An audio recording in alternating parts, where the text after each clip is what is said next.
Hello, lovely people, and welcome back to Carmela's Art Journey, the journey that is ours. In this video, I am going to show you how to start a landscape with colored pencils from scratch.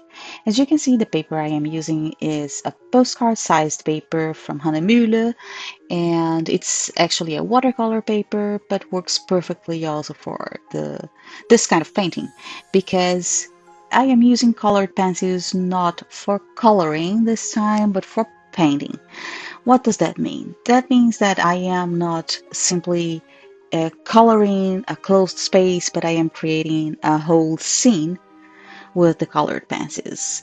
And I am using the Rent Chroma Flow, which are wax based colored pencils and also amazing for this kind of technique because you don't want necessarily very precise and very little tiny concise details. So you just want it to flow. Of course, you will add details and lights and shadows and pull away some of the pigments for endorse your highlights and increase all the contrast, but it should be kind of a loose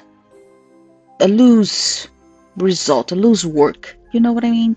It's not just like, oh, I have an illustration and I have limited spaces that I want to color and get lights and shadows and volumes and depth in that little small delimited area, but I want just that my colors blend and merge and take shape in a very fluid way.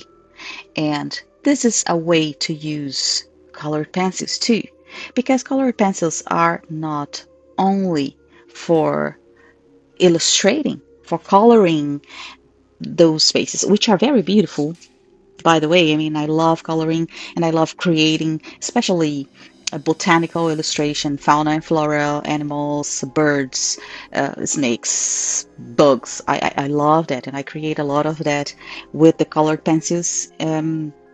And you can get very realistic details with that, and colors, and blending and merging the colors. But in this case, you can simply paint. It's loose. It doesn't have a limit. It doesn't have a delimitation of the space. Do you know what I mean? And that's what we want to achieve here.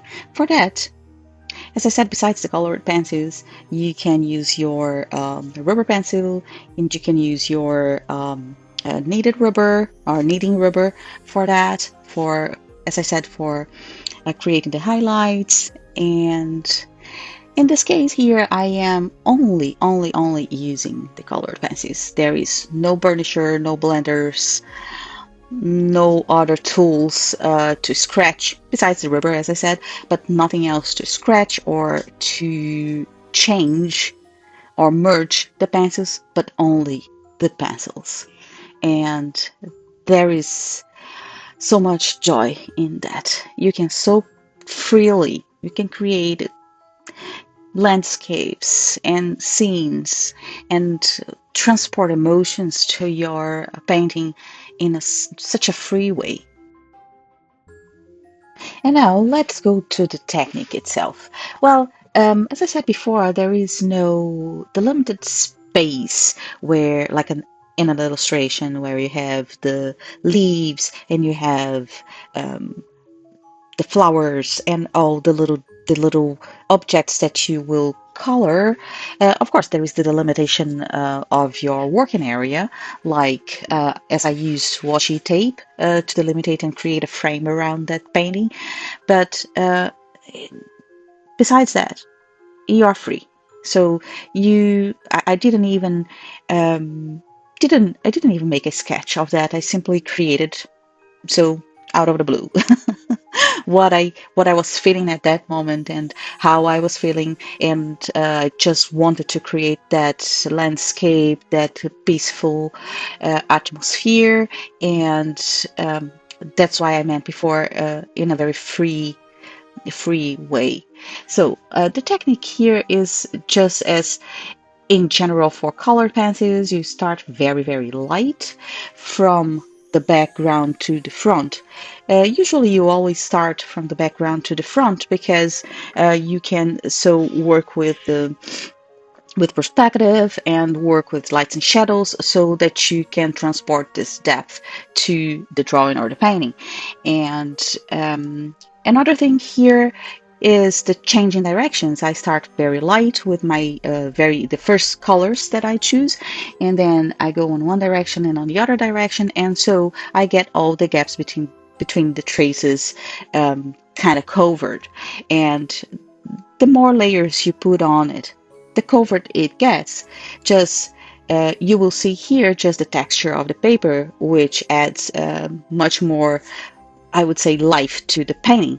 But besides that, you can very easily cover the gaps between the traces with changing directions and slowly but surely increasing the pressure onto the pencil. For the tree, for example, I used the back and forth technique, and then I started with the angel's hair technique to create that feeling of a full, round, and bowed tree. And then for the grass and the little flowers, I just used the technique of uh, pull and let it loose, where you put the pencil and start your trace and let it loose. You just let it loose, and then you get a very smooth end of your trace, which is amazing. Well, folks, I really hope you enjoyed that. I want to ask you to please comment, like, share, subscribe as usual, and don't forget to stay positive. Bye bye.